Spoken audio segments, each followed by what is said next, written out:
Bonjour à tous, bienvenue dans l'Instant de Luxe 2.0. On se modernise.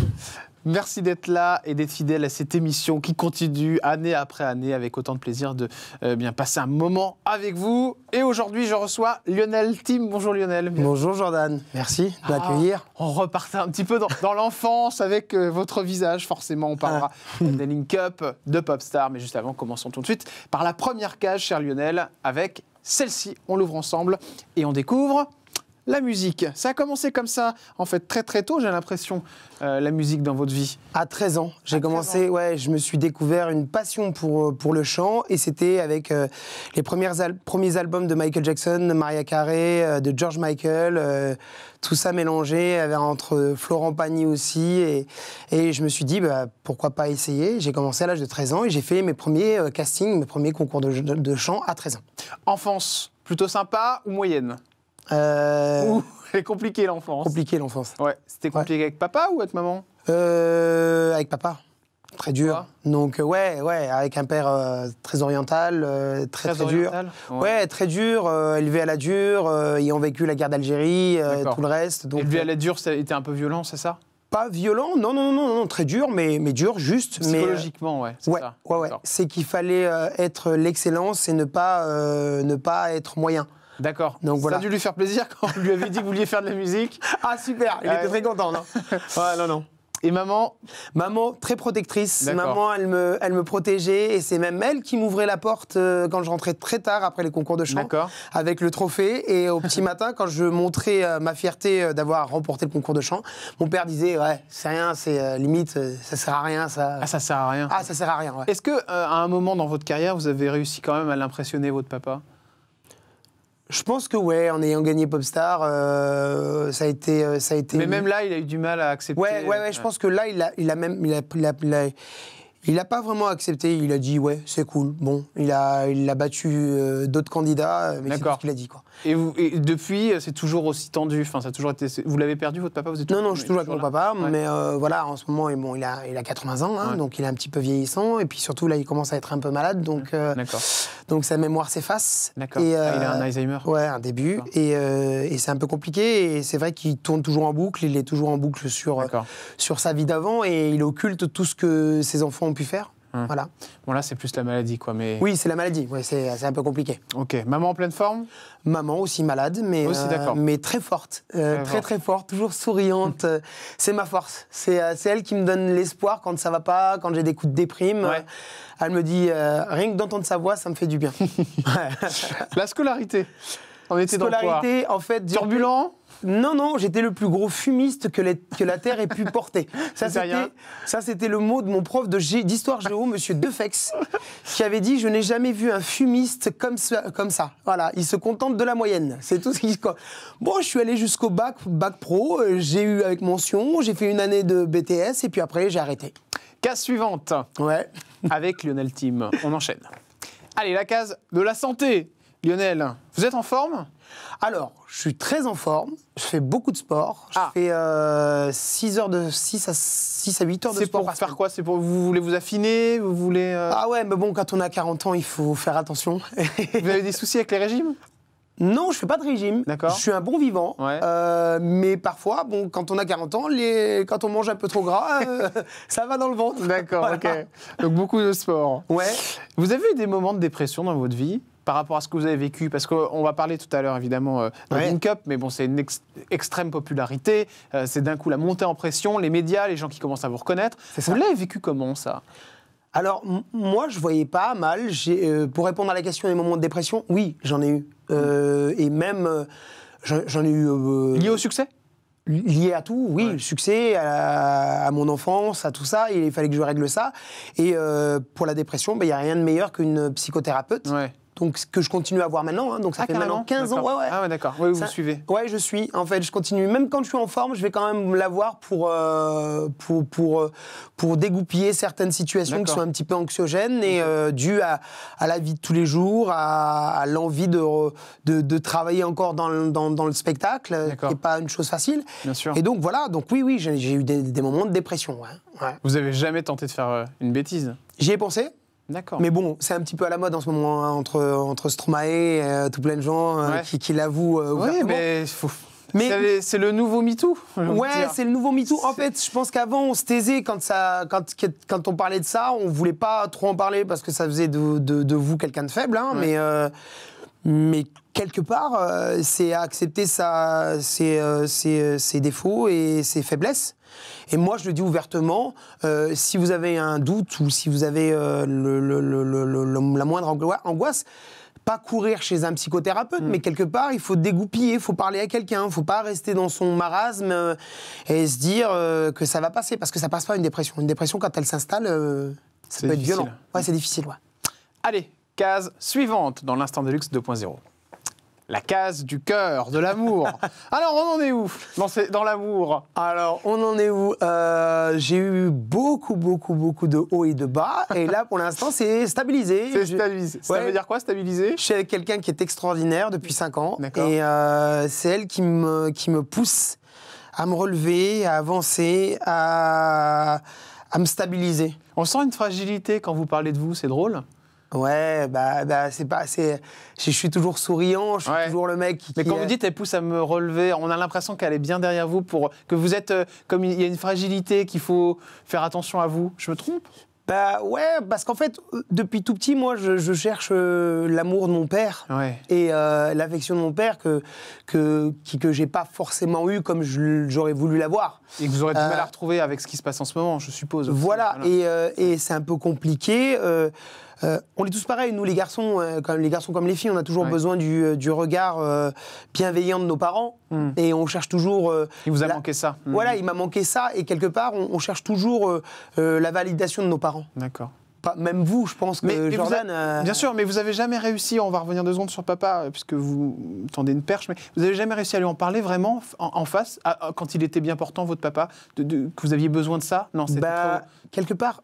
C'est ce que je dis, quand on est né dans une autre époque, on ne comprend pas forcément les codes et on ne comprend pas les codes de cette nouvelle génération. Là, la génération 2.0, c'est encore pire. Mon père, il ne comprend pas les selfies, il ne comprend pas les trucs. Pour lui, la télé, c'est un amusement, c'est pas un vrai travail. Moi, je me rappelle d'une séquence dans Popstar. Mon père, devant les caméras, j'ai gagné Popstar, je vais pour vendre des milliers de disques. Il trouve le moyen de dire, j'aurais préféré qu'il soit fonctionnaire. C'est dur. Donc c'est compliqué. Voilà, il n'a pas compris votre rêve. Non, pas forcément. Mais bon, c'est pas grave, on vit avec. Hein. Bien sûr. On enchaîne avec une autre case dans l'Instant de Luxe 2.0 avec Lionel Tim. Case suivante. Allez, Link Up, évidemment. On va parler de ses souvenirs. Casting de Popstar, c'est comme ça que c'est né, en fait. Exactement. On rappelle le principe de Popstar pour les gens qui ne connaissent pas. Il fallait s'inscrire via le numéro de téléphone sur M6. Qui était diffusé pendant tout l'été, pendant le printemps. Il fallait s'inscrire, valider sa venue et aller au casting un petit peu, pas sauvage, mais il y avait pratiquement 50 000 candidats à chaque fois, des longueurs de queue, d'attente, je crois que c'était 3-4 heures. Voilà. Il va se passer quelque chose. Vous allez créer, évidemment, ce groupe qui s'appelle les Link Up. Alors, à l'intérieur, un fameux Mathieu Tota. Ouais, Matt Pokora. Question, évidemment, est-ce que vous voyez toujours? Tous les 2 ans, on se contacte, on se croise, on a des contacts bienveillants, mais ça va pas plus loin que ça. Voilà. Ouais, ça reste light. Ça reste light, mais bon, il a une vie, il vit plus en France, il vit entre Los Angeles et ici, et surtout, il est très occupé. Vous l'avez mal pris, Lionel, le fait qu'il quitte le groupe comme ça, qu'il fasse tout seul quelque part, qu'il vous lâche quelque part? C'est un peu plus... Oui, comme je le dis souvent, au début, je l'ai pas compris, mais aujourd'hui, je comprends son choix. Ouais. Je comprends tout à fait son choix, il a fait sa carrière. S'il était resté avec nous, il n'aurait peut-être pas fait cette carrière-là. Ouais. Et aujourd'hui, là où il en est, c'est que je pense qu'il a fait le bon choix. Voilà. Même s'il nous a pas, ça nous a pas aidé nous, hein. Mais c'est pas à lui de nous aider en fait. C'est à nous de nous aider nous-mêmes. Hein. On va être très clair. Le jour où il part, comment ça se passe? Il vous le dit? Il me le dit surtout à moi. Il vous dit comment? Il me le dit à moi. Je me rappellerai toute ma vie. C'était au bureau de nos managers, qui était à l'époque Thierry Saïd. Et il me dit, je serre les dents, je supporte plus ce que je fais, j'ai envie de partir, faire ma carrière solo. C'est vrai que moi, je me rappelle lui avoir dit, viens, on fait un deuxième album. Et t'es encore jeune, il était encore jeune à l'époque, il avait 19 ans, et je lui avais dit, écoute, viens, on fait un deuxième album, et si ça marche pas, bah, tu partiras, et je le comprendrai. Et puis moi, j'ai dû composer avec ça, j'ai dû respecter son choix, et partir dans une autre direction qui était la variété. Mais j'ai très vite compris que j'étais pas la priorité de la maison de disques, et il a fallu que je change mon fusil d'épaule et que je parte faire autre chose. Alors vous allez faire plein de choses après, on va en parler. Moi j'ai une question quand même sur ce départ. Est-ce que vous avez souffert du fait que forcément il ait pris une notoriété plus puissante que la vôtre? Est-ce qu'il n'y a pas quelque part un sentiment aussi des fois de jalousie?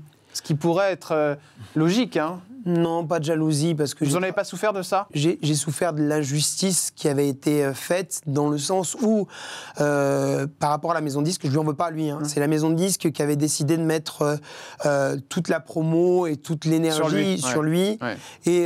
Et moi, si vous voulez, j'avais pas le même budget promo que pouvait avoir Matt. D'accord. Mais ça se comprend quelque part. Il misait sur lui, quoi. Voilà, il misait sur lui. Une maison de disque, c'est fait pour faire de l'argent et promouvoir les artistes qui vont marcher.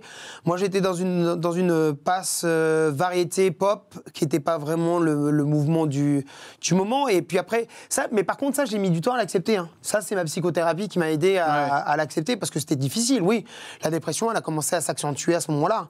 C'est quand vous comprenez pas, et j'en parle dans la pièce de théâtre que je joue actuellement. C'est, je parle de ça. Je dis, voilà, j'étais pas armé. J'étais pas armé pour la suite, quoi.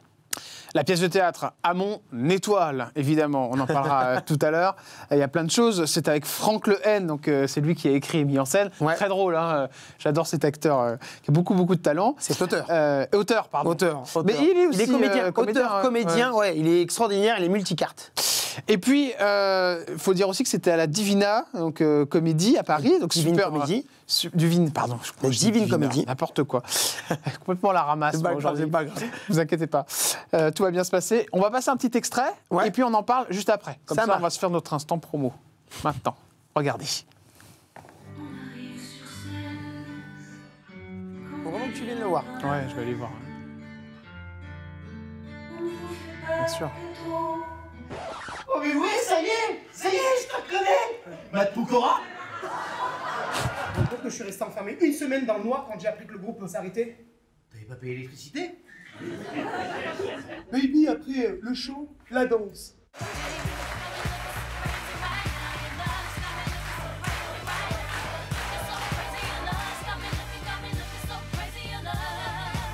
Évidemment, la pièce relate de votre vraie vie. Exactement. C'est pour ça que ça colle très bien avec cette époque Link Up.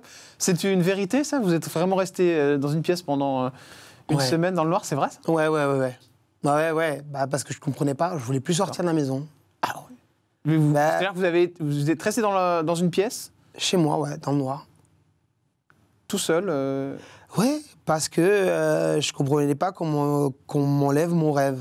D'accord. Qu'on m'enlève mon espoir, mon envie de... C'est viscéral. Quand vous avez 13 ans, que vous rêvez de devenir chanteur ou comédien bien sûr, ou d'être sous la lumière et que on vous donne ça à 26 ans, vous attendez 13 ans, vous faites tout pour y arriver.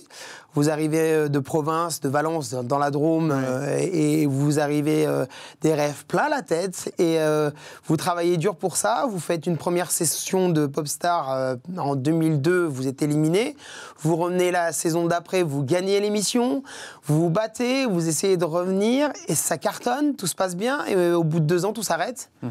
Et il faut vivre dans l'ombre de quelqu'un qui cartonne et qui, voilà. Qui est Matt Pokora. Oui, qui est un peu compliqué, c'est un peu compliqué. C'est vrai que c'est compliqué. Et vous lui en avez parlé à lui de ça ou pas du tout? Oui, j'en ai parlé il y a 3 ans. Vous lui avez dit quoi? Je lui ai dit, écoute, j'avais besoin de t'en parler, c'était très compliqué. Je me rappelle, c'était à Saint-Tropez, on s'était croisés. Parce que moi, je faisais la saison dans un restaurant très classe qui s'appelait l'Opéra. Et on s'est croisés là-bas. Parce qu'il est venu manger. D'accord. Moi, je faisais le show, je faisais partie du show de la revue. Et il m'a dit, viens, on va manger. Et je lui ai parlé. Et il a compris. Il m'a dit, mais tu sais, pour moi, c'est aussi compliqué. C'est très compliqué. De rester en haut, c'est très compliqué. Tout le monde veut ma tête. Et c'est compliqué de rester au top. Il faut toujours sans cesse se renouveler. Tout le monde veut ma tête? Ouais, c'est ce que m'a dit. Ouais, tout le monde veut ma tête, tout le monde me descend, tout le monde me critique, et je le comprends. Hein, je comprends.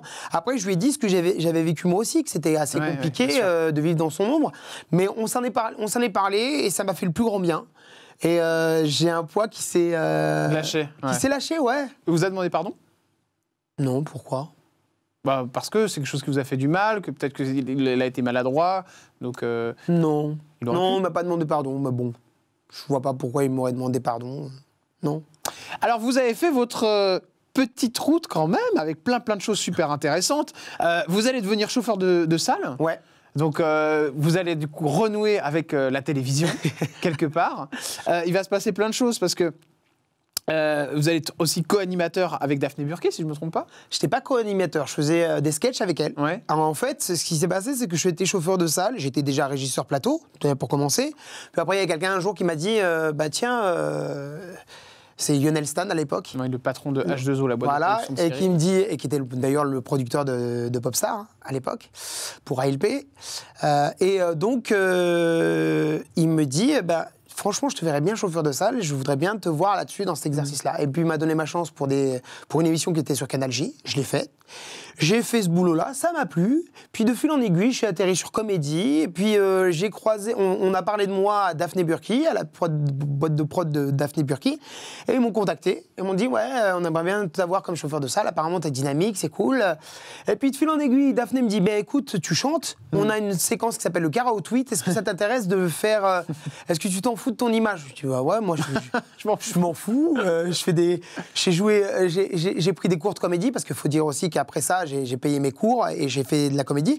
Et puis ça m'a servi, on m'a dit, écoute, viens faire cette séquence-là, on y va. Et puis ça m'a plu, quoi.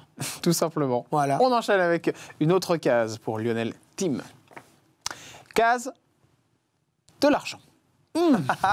Alors, vous vivez bien aujourd'hui? Up and down. Ouais, il y a des up and down. Je continue toujours à travailler. Je fais partie d'un orchestre qui s'appelle Festival. Ouais. Je fais le tour du monde avec eux. Malgré la pandémie. Mais on sait que c'est difficile. Voilà, malheureusement, la pandémie, avant qu'il y ait la pandémie, ça se passait bien. D'accord. Mais là, c'est assez compliqué. Et aujourd'hui, j'investis tout mon argent dans la pièce de théâtre. Qu'on vient de voir. Voilà, exactement. Donc, ouais, il y a des hauts et des bas. Moi, je dis la vérité, quand on est à la télé, qu'on passe à la télé ou qu'on est derrière la caméra, c'est pas forcément le métier qui va te rapporter le plus d'argent. Plus d'argent, ouais. Ouais. Et pourtant, vous avez connu les montées d'argent quelque part. Alors, moi, j'ai pas de tabou avec ça. En 2003, j'ai gagné 70 000 € en tout et pour tout. En tout et pour tout. Pour l'album entier, pour numéro 1 pendant 3 mois au top 50. Et puis j'ai dû vivre avec ça pendant 2 ans. D'accord, ok. Donc c'est pas si énorme que ça. Donc 35 par année. Ouais, ça fait 2000 ou 2500 € par mois. D'accord. Et on t'oblige à prendre des taxis, on t'oblige à prendre à vivre sur Paris, parce que voilà. Bien sûr. Et donc non, j'ai pas gagné tant d'argent que ça en fait. D'accord, c'est une image qu'on se fait, c'est marrant. Ouais. Hein. Forcément, on se dit, bon, il s'est passé plein de belles choses, donc il a explosé aussi financièrement. Vous n'avez pas du tout investi, Lionel? Non, j'ai pas eu le temps. Moi, je viens pas d'une famille qui. Oui, c'est une famille modeste, donc vous avez. Ouais, c'est une famille modeste. Moi, j'ai pas mon père qui m'a mis un compte en banque quand je suis né et quand j'étais gamin, j'avais pas d'argent de poche ou très peu et j'ai dû travailler très vite. Et je vous cache pas que quand j'ai gagné Popstar, j'ai voulu rattraper le temps de ce que j'avais pas eu quand j'étais ado. Bien sûr. Et vous avez cramé. Les fringues, les baskets, les sorties. La plus belle chose, dans quoi vous avez cramé? Une voiture? Ma voiture. C'était quoi, une Ferrari? Une Mini. Une Mini? Oh, bah, non, putain, non, mais même en pas. plus. Pas de Ferrari, pas de Porsche, une Mini. Une Mini. Une Mini. C'était votre rêve. Ouais, ma première voiture. Tranquille, tout simplement. Voilà. Allez, le spectacle commence évidemment le 21 janvier, écrit et mis en scène par Franck Le N. C'est à la Divine Comédie de Paris. Je vous invite fortement à aller le voir. Je vais aller le voir. Moi aussi, je n'ai pas encore eu le temps, mais merci. Je vais le voir très très vite. Il relate évidemment de votre expérience, de Link Up, et puis de votre vie. C'est plutôt bien mis en scène sur ce qu'on m'a dit. Donc je vous invite très fortement à aller faire un petit tour dans ce théâtre. Merci beaucoup. Merci à toi, Jordan. D'être venu. Vous êtes très sensible comme garçon. Ça m'a fait très plaisir de pouvoir parler avec vous, puis merci. De rentrer dans cette émotion-là. Je vous souhaite une bonne continuation, puis on se revoit très très vite, évidemment. Merci beaucoup. À bientôt. À bientôt. Et à demain, nous, pour un nouvel Instant de Luxe 2.0. D'ici là, prenez soin de vous. Ciao.